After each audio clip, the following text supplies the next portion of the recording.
Hi hello అండి, అందరూ ఎలా ఉన్నారు? Welcome to my channel. ఈరోజు నేను చేయబోయే రెసిపీ వచ్చి sweet item beetroot carrot rabdi. దానికి కావాల్సిన పదార్థాలు, తయారీ విధానం చూద్దాం. ముందుగా 1 కప్పు బీట్రూట్ తురుము, అలాగే 1 కప్పు క్యారెట్ తురుము, అదే కప్పుతో 1 కప్పు పంచదార, కొన్ని కిస్మిస్, కొన్ని జీడిపప్పు, అలాగే బాదం, ఇలాచీ పౌడర్, దోసపప్పు కొంచెం, అలాగే తగినన్ని వాటర్. అలాగే క్యారెట్ బీట్రూట్ని ఇలా తురుముకోవాలండి, శుభ్రంగా తొక్కలు తీసి. దీంతో నెయ్యి తగినంత, మిల్క్ మేడ్,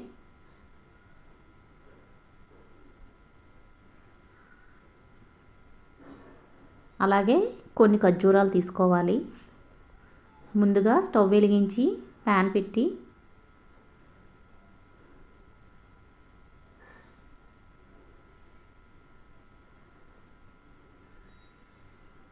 ఒక కప్పు బీట్రూట్ తురుము,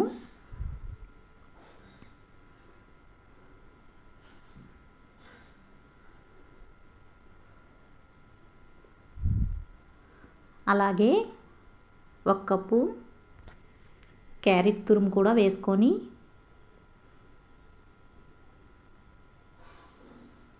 ములిగేంత వరకు వాటర్ వేసి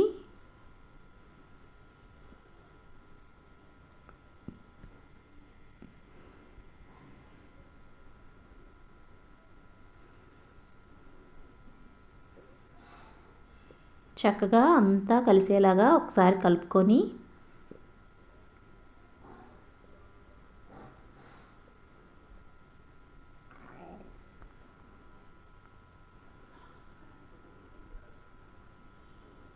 ఇలా కలిపిన తర్వాత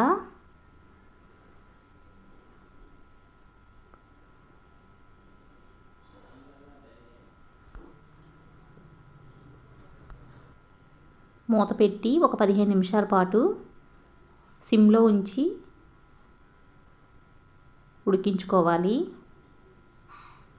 ఒక 10 నిమిషాల తర్వాత మళ్ళీ హైలో ఉంచాలి. అలాగే ఒక 10-12 ఖర్జూరాలని ఇలా కట్ చేసి ఉంచుకోవాలి, గింజలు తీసేసి.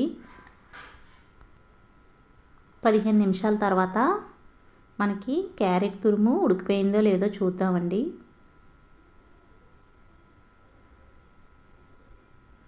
ఇలా కొంచెం చేతితో పట్టుకొని కానీ, లేదంటే నోట్లో వేసుకొని కానీ చూస్తే మనకి మెత్తగా అనిపిస్తుంది.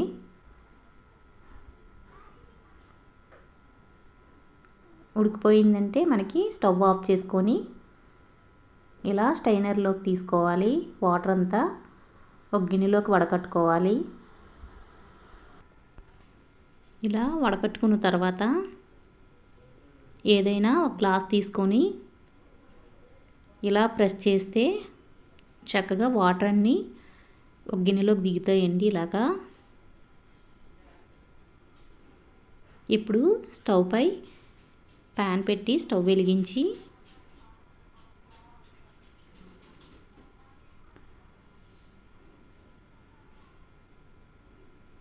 ఒక స్పూన్ వరకు నెయ్యి వేసుకొని డ్రై ఫ్రూట్స్ అన్నీ వేయించుకోవాలి. ఒక 10 బాదం, ఒక 10 జీడిపప్పు పలుకులు, ఒక 2-3 స్పూన్ల వరకు కిస్మిస్ వేసి ఇలా ఫ్రై అయిన తర్వాత మంచి కలర్ వచ్చాయి కదండి, ఇప్పుడు తీసి పక్కన పెట్టాలి. ఇప్పుడు అదే ప్యాన్లో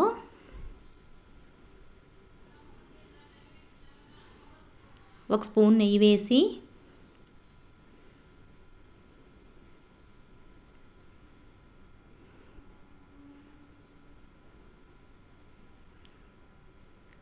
మనం ముందుగా క్యారెట్ బీట్రూట్ తురుముని స్టైనర్లో పెట్టాం కదండి, వాటర్ అంతా పోయిన తర్వాత ఇప్పుడు ఇలా ఫ్రై చేసుకోవాలి. ఇందులో వేసి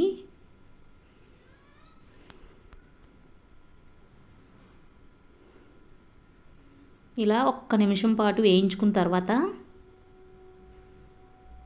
ఇందులో కప్పు పంచదార వేసుకోవాలి.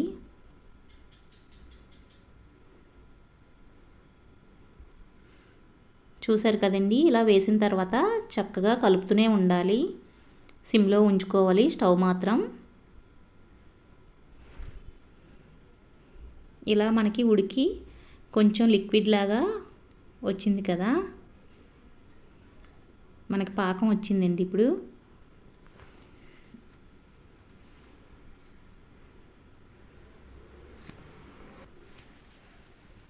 మనకి హల్వా అనేది అడుగంటకుండా చూసుకోవాలి.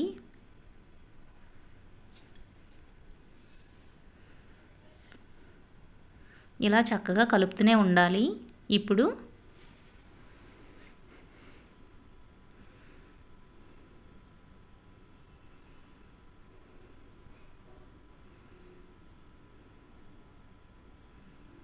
కొంచెం దగ్గర పడింది కదండి,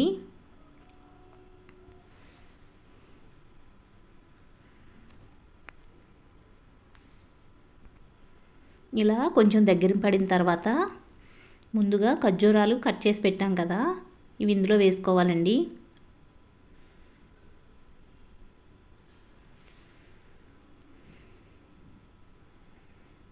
అలాగే ఇలాచీ పొడి,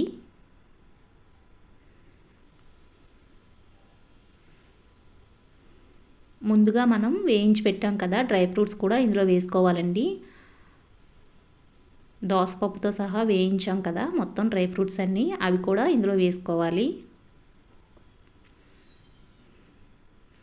అలాగే ఒక స్పూన్ నెయ్యి, 1 లేదా 2 స్పూన్ల వరకు కూడా వేసుకోవచ్చు. అలాగే ఒక 3 స్పూన్ల వరకు మిల్క్ మేడ్ వేసుకోవాలి.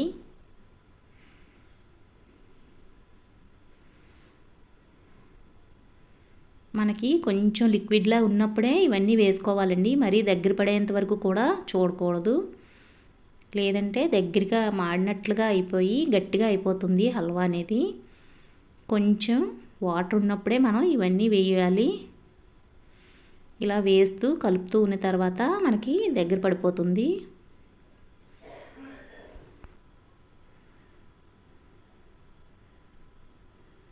ఇంతేనండి, ఇంకా మనకి బీట్రూట్ క్యారెట్ రబడీ రెడీ అయిపోయినట్టే.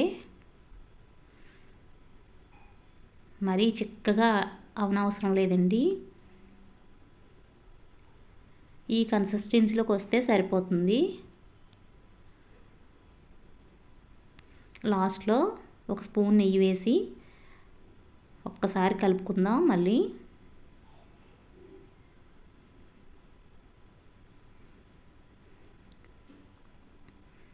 ఇంతేనండి, మనకి బీట్రూట్ క్యారెట్ రబడీ రెడీ అయిపోయింది. ఈ టెక్చర్ వస్తే సరిపోతుందండి.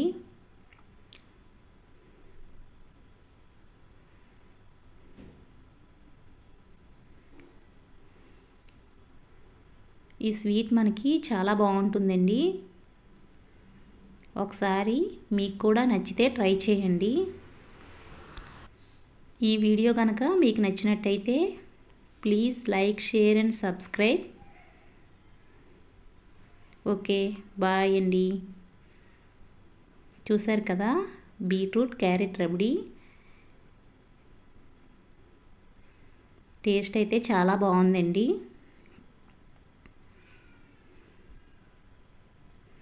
మీరు కూడా ట్రై చేస్తారని అనుకుంటున్నాను.